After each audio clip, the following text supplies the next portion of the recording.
in this film, we'll be looking at how to use rotation to assist finger 5 whilst playing. Now, there's different ways of going about this. What I particularly want to stress is the most obvious version that seems to help finger 5 might actually backfire quite badly and cause finger 5 to strain even harder. I'll show you exactly why that is and what the difference is between the two qualities of rotation. We'll be looking at various contexts. We'll look at this in terms of melodies to assist with voicing, things like this.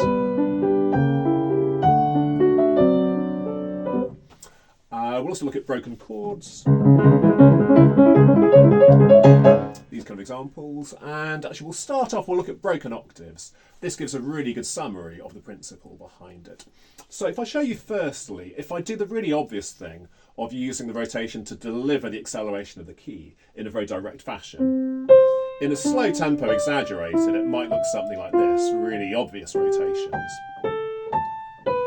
However, this is what makes it quite burdensome. If the arm weighs heavily on finger 5, it's not really assisting it, it's creating work for the finger. So the real version would actually look far more like this. Now, you're hardly even seeing rotation there, probably. So I want to show you exactly what the difference is between those and why the second one is still enormously dependent on rotation. It's just less obvious from the distance. Now, the key distinction, basically, if you hold your hand out in front of you, imagine you're looking at a clock. The thumb is the centre of the clock. The fifth finger is the far end of the hand. So imagine basically you'll be at 3 o'clock. And if you turn around it like a clock, the thumb is the centre, you'll be moving that fifth finger downwards. Now that's the most obvious way to deliver acceleration to the key. However, if we do it that way, what's going to happen when that goes there? At that point, the key bed is jamming us. We can't go any further. So either we have to back off or we're in a strenuous position. Even if we back off, we may lose balance. That may not be very effective. So the good form of rotation is where this actually becomes the centre itself. This is the centre of the clock. So if my thumb is the centre at first, now finger 5 becomes the centre, and we can turn around that as a centre. At first I'll exaggerate that to make absolutely sure I've felt that this has become the centre. Then I can tone it down. And that's why this looks very subtle, why there's no extreme quality to that from the outside, because I'm just internally feeling finger 5 is allowed to become a centre. And that's why there's no stress, no driving into it, no collapsing down hard under the mass of the arm. The rotation frees us when we turn around the finger as the centre. It burdens us if we carry on piling force through the finger. So you can have, to some degree, you can say rotate around the thumb to start with, but you've got to then take over if you want to be free. So there's a switch of rotational centres. Even if we use the rotation to deliver energy, we have to then switch to the balancing form of rotation to take the burden off. And it's so important to understand that if we want to avoid stressing finger 5. Now, if I go back to the melodies, if we have a look at the Schumann example again, if I were to think of the rotation delivering the force to move the key, this is where some people get their most overworked, because there's nowhere to go. We push into it through the rotation. There's nowhere left to go. What do? We back off. Even if we back off, we're compressed. It doesn't save anything. So what we have to learn to do first, if we just take the melody without the thumb notes, is just be free to turn around 5 as a centre. Now this is freeing. So something to be aware of, this doesn't actively drive the key down. On the surface, if I did this and just turn around that as a centre, the key wouldn't even move. So what's happening here is that we're creating freedom for the finger to do its job. And because that can't jam up, we have somewhere else to go. That enables the finger to do its job for itself in a very active, deliberate fashion. Now, one way you can look at this, basically, to summarise it, how it seems like it's helping, but it's not really. So imagine you had a small kid and he's trying to push a supermarket trolley that's a bit too heavy for him. If he's trying his best and he's not quite able to start it moving, you could come up behind him, push him on the back very gently, and that's genuine assistance. If you just push gently, maybe he's kind of pushing it for himself, but you're helping out from behind. That's perfectly fine. What often happens with this kind of rotation around the centre to deliver force into that finger, it's a bit like, imagine that kid's not even started trying to push the trolley. You come up behind him, you give him a real old shove into the trolley. He just goes splat into the trolley. You're not helping him. You've just made a mess of everything. And this happens so easily to our fifth fingers. If we have the attitude, the finger's too weak, the arm's got to come in and do its job for it, we get this kind of splat. That's not helping anything. The more we do that kind of thing, the less capable the finger becomes. So what we have to understand, even if we do think the thumb is the centre, finger 5 is like the 3 o'clock again on the hand, we have to then be able to switch over and open up around it afterwards. That's the absolute minimum, that the finger is engaging enough for this to be possible. If the finger doesn't do its job, all we get is that kind of splatting. Seems to work in the short term, creates nothing but problems in the long term.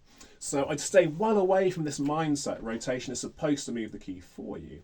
If you get into this mindset that rotation will sometimes give a partial assistance to moving the key, but its main role is to give you somewhere else to go so you don't jam up. It will completely transform your freedom at the piano. So we'll carry on with this a bit with the rotation around those. If I show you again the Schumann example. The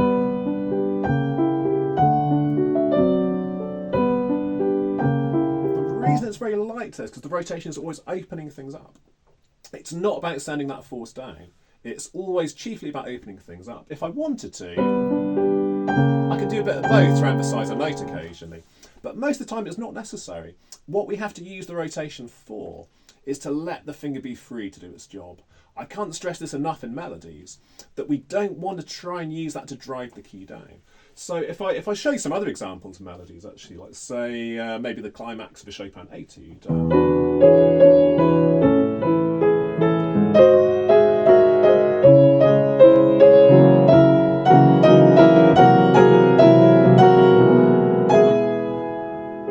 It's so much easier if we think of the finger as being the main mover there. If we try and deliver force through it, it actually becomes too much very easily. We get compressed. It's so much nicer. That kind of subtle rotation, and you probably can't even see it. So the way to learn the subtle but important rotation is actually to let go of the other notes and then just turn around the melody finger. That's how we know the arm is centering itself around that finger.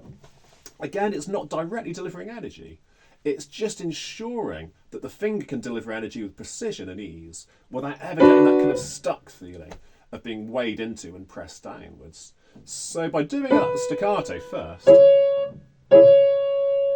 I'm getting used to the arm aligning itself behind the finger. Not first, so you then drive it down. Rather, it aligns itself through the act of taking the key. And I believe that's why many people want to call this weight. It's not really weight moving the key. The reality is that it feels like the arm is more joined through that finger. It feels like the weight of the arm is more connected, but that's because of how we take the key. It's not that you just put the weight on the finger. Again, we're back with that completely compressed feeling if we try to put the weight there, or we try to deliver the rotation into it. Again, it's a very different thing.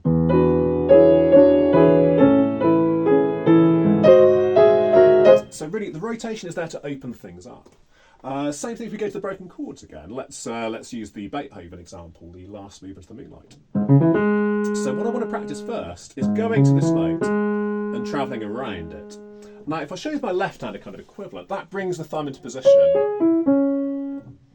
So it's a dual issue.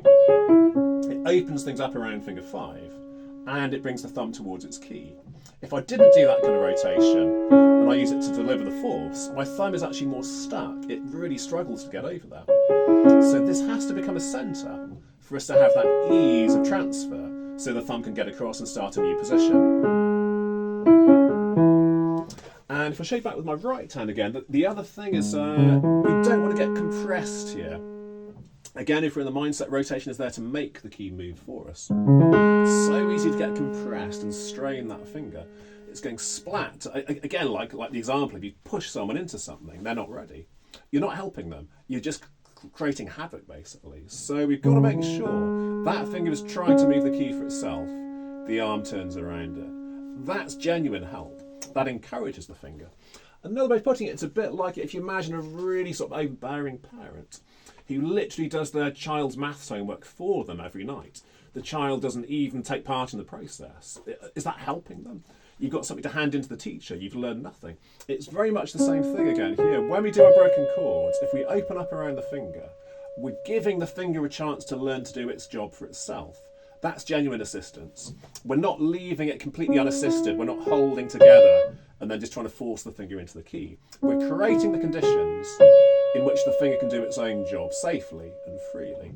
We're not doing its job for it with that crushing force. Doesn't matter whether it comes from weight, rotation, whatever it is.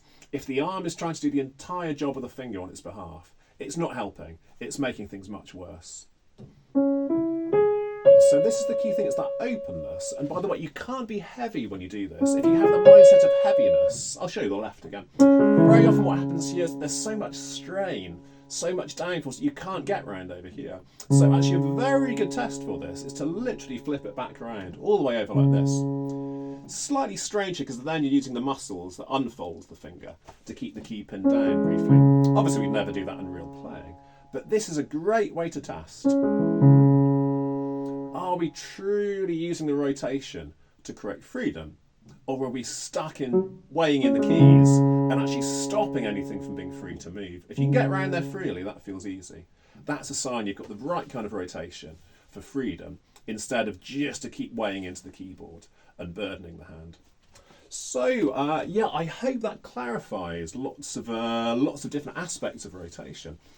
It's so important if you want to have the best success. Don't just think rotation is all the same thing. Think what rotation is for. Remember, two categories. One is to drive the finger.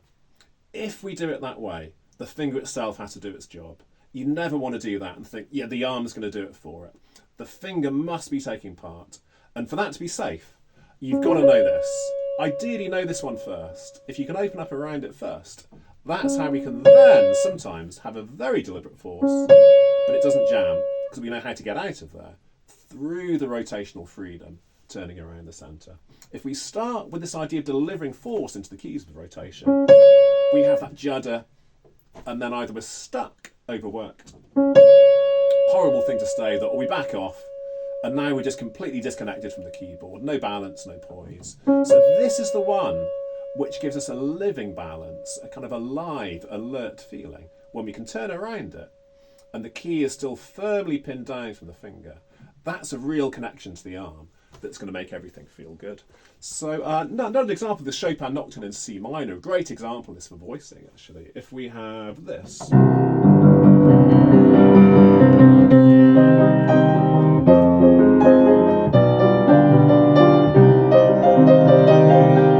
Sorry I missed one of those, but yeah, basically, if you think of resting into that one, it's so hard to do that and control that.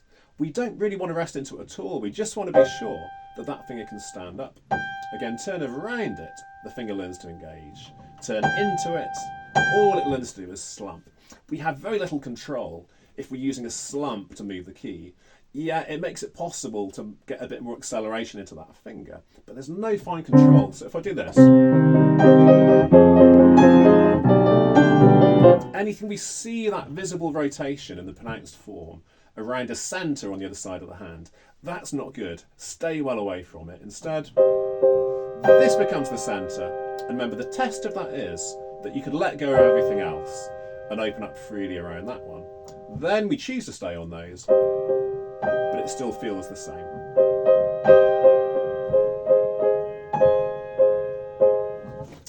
Anyway, so I'll leave it there for now, but yeah, I hope that clarifies this premise. Think about the centres of rotation. Think about rotation as giving room for continuation, first and foremost. And only think of a secondary thing that is occasionally attached, where rotation actually literally takes part in driving the finger downwards. And you'll be so much freer if you work this way.